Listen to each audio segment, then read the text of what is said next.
Afternoon, everybody, on this wonderful sunny Tuesday day. We've got a fantastic business spotlight interview for us today. We've got David from OdiliaClark. That's David, right. tell us all about your business. Okay, here we go. So, OdiliaClark, I guess to tell you about the business, I'll first tell you a little about my background, Yeah, and that is I'm an engineer originally by training, an aircraft engineer.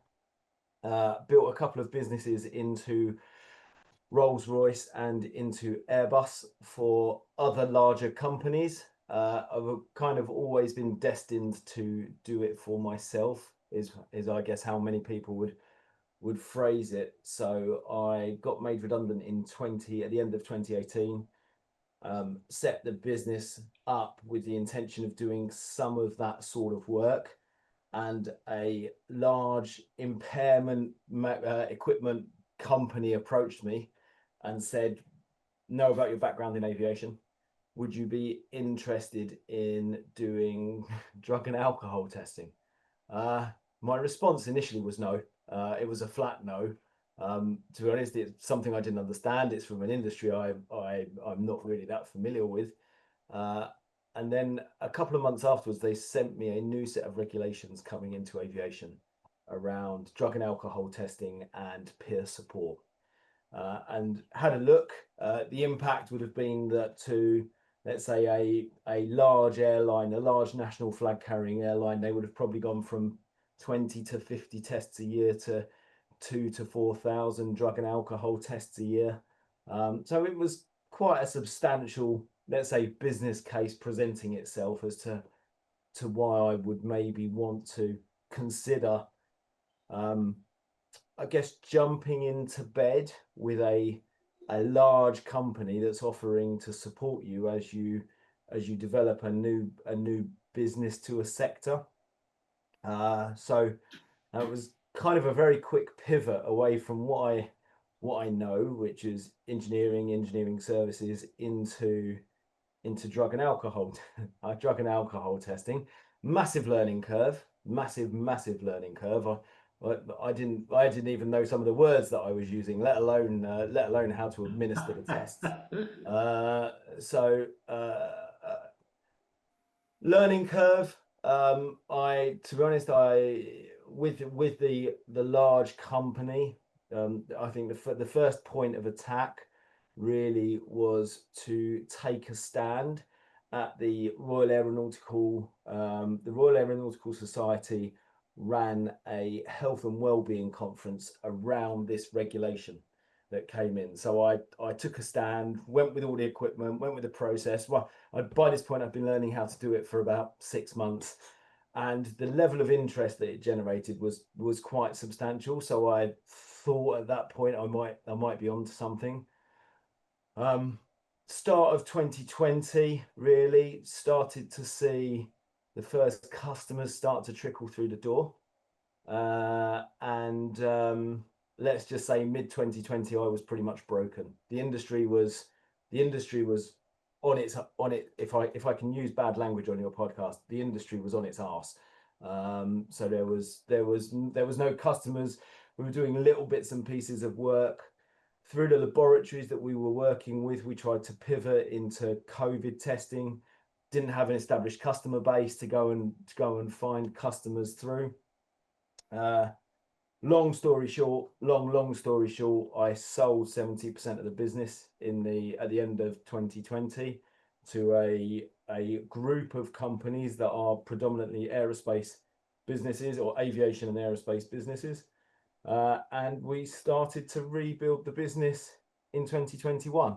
So it probably only really started taking off post pandemic 2021.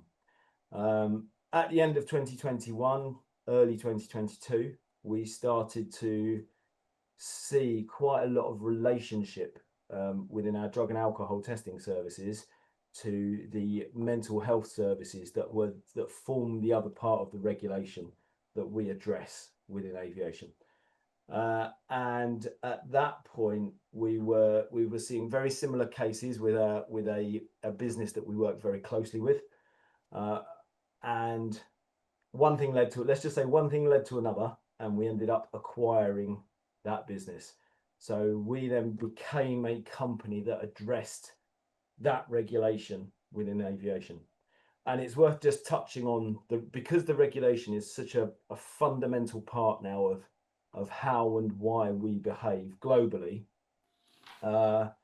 then it's probably worth running into it. What is the regulation? 2015, a German wings aircraft took off from Barcelona airport on the way to Dusseldorf. The captain got up to go to the toilet. The co-pilot locked the door and flew the plane into the side of a mountain. I'm sure you probably remember Yeah, it. I It's known remember as that. Yeah. the German wings incident. Out of that, EASA, so the European regulator for aviation, sat down and said, this can never ever happen again in Europe. What do we do to manage this?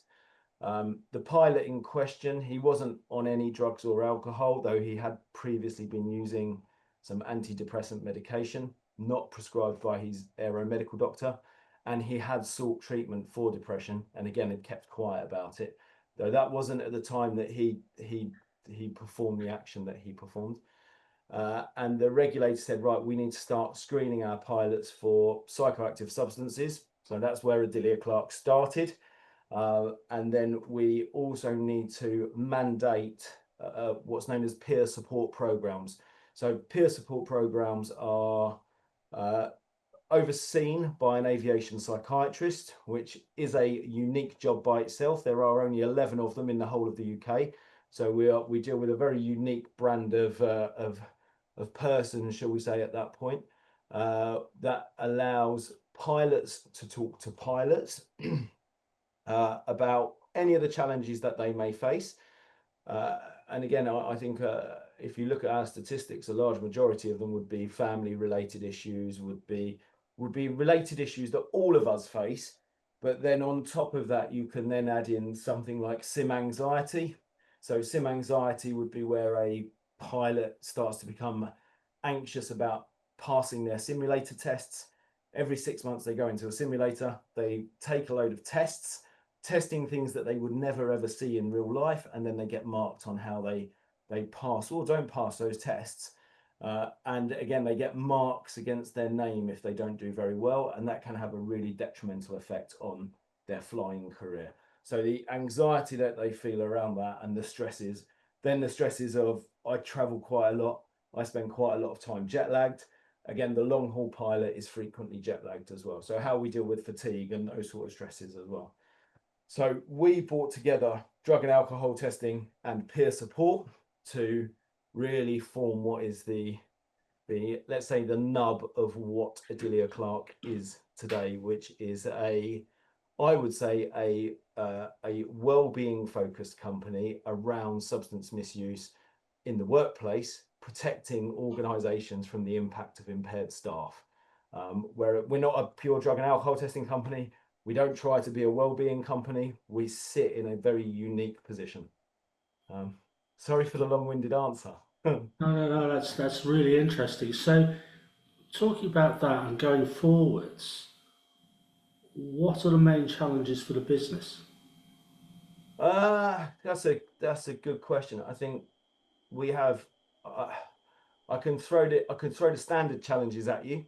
One of the biggest standard challenges that we probably have is the pace of tech and the ability to keep up, especially with regards to investment in the sort of people that you need to be able to develop the tech for you to keep up with what the customers want and need. So that's probably one challenge.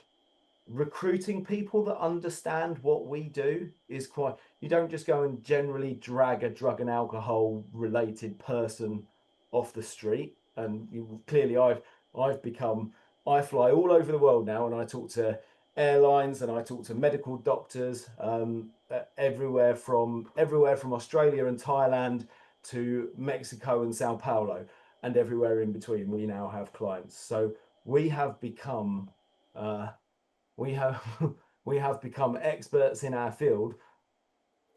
I guess organically, through learning this ourselves. So it's not the sort of, I can't go to a university and say, can I get somebody who's just run the drug and alcohol workplace testing course and take them off that course. So we have to generate our own talent.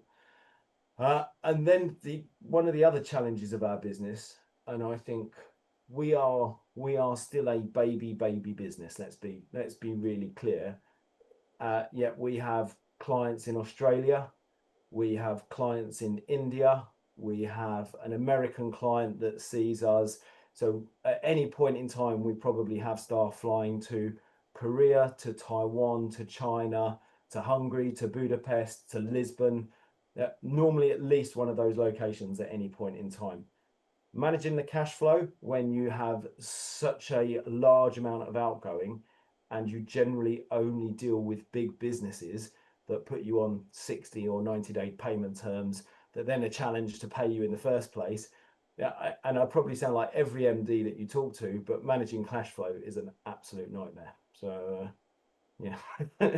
Yeah. No, so I think everybody's related to you there, David, to tell you the truth. So what do you actually attribute? Obviously, the business has grown. 2018, obviously, you sold some of the business, which strategic decision for you. But what do you actually attribute your growth to? So, so we have done an incredible job of niching ourselves, possibly to our detriment. And we do, so we've got some haulage clients, we have some marine clients, we even look after an organization that holds massive social events up and down the country with quite a lot of children present and quite a lot of judges present. And we are there generally to test those that have a duty of care over the children there. So our breadth of customer base is quite broad. In recent times, we've just developed a new product, and so never like to use the word innovative or innovator, but we've developed a service where we can perform a full chain of custody compliant drug and alcohol test anywhere in the world within an hour. And to the point that a large Middle Eastern, let's call it a large Middle Eastern airline, has heard about the We won't service. guess who it is, David, to tell We're you. not guessing any names. If you tilt my screen back ever so slightly, you would actually see, but I'm just checking that you can't see. And I guess it's the highlight of my year this year, but they'd heard about it, I don't know where, and they dropped an email into our sales at OdiliaClark inbox, which again, it's a completely organic inquiry from an enormous airline that changes when they do things. Other airlines generally tend to copy. So they'd heard about our little service that we are running for a couple of other larger airlines as it is, organically, I guess. So where does our growth come from? Started off very, very small. And again, if you look at our early client list, we had the small business jet operators. So I would say you wouldn't fly, if you're lucky enough to fly on business jets, you wouldn't fly on a business jet in Europe without the pilots having done one of our tests before they've definitely before they've got the job, possibly randomly as part of the function of their job. Anyway, so we kind of cornered the business jet market first, partly, and I think it's where we cut our teeth on getting good at what we do.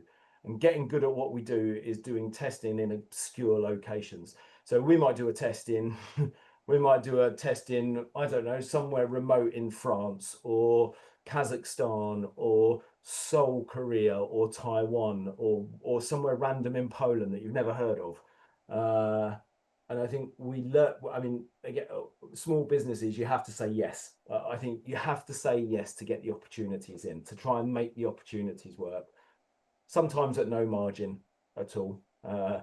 Again, just to prove yourself. And from that, we've then grown into the more major airlines.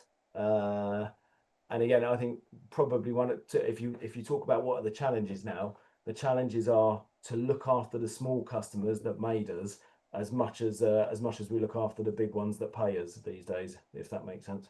No, 100%, absolutely 100%. So, obviously, how do you balance your personal life with your business life? Are you jetting off all over the world, or what are you doing? I mean, how do you do Yeah. it? Oh, so so this year I've done 4 trips to India already. I've done Dubai. I think I've been to America 3 or 4 times. I think on my last count, I'm about 70 nights away from home this year already. Which I've got 2 small children. Um, I have a wife who is a professor at Derby University, so she has an equally as busy and challenging job, shall we say, uh, and incredibly understanding. I think as well. I think if she wasn't so understanding, and some of my trips come up at very very short notice. And to be honest, we've got some really interesting India news going on, but I cannot talk about it today. So how do yeah, a very understanding wife, I think. But You cut to the nub there, David. You have an understanding wife. Simple as that. Absolutely fantastic. Final question. What is the best advice you give to an 18-year-old you? start early. Start. I started at how old am I? 44. I started at 38. I started when I had a mortgage, I had commitments, I had children. I didn't have any money coming in for 12 months. I mean, my 10-year-old and my 12-year-old now are continually having new business ideas. And I mean, to be honest, I started with a business partner. I still don't think I would probably have had the guts to start unless I'd started with somebody else. And as hard work as starting with a business partner is, and I would also very, very strongly say never go 50-50 into a new business as well. So start young. And if you're going to go with a partner, never, ever, ever, ever go 50-50. Go 60-40, go 70-30, never go 50-50. Because in my experience so far, it's never worked out very well going 50-50. Um, so, yeah. Yeah. Sound advice. What great advice. David, thanks for telling us your story. That was absolutely fascinating. Thanks for your time. No worries. Thank you.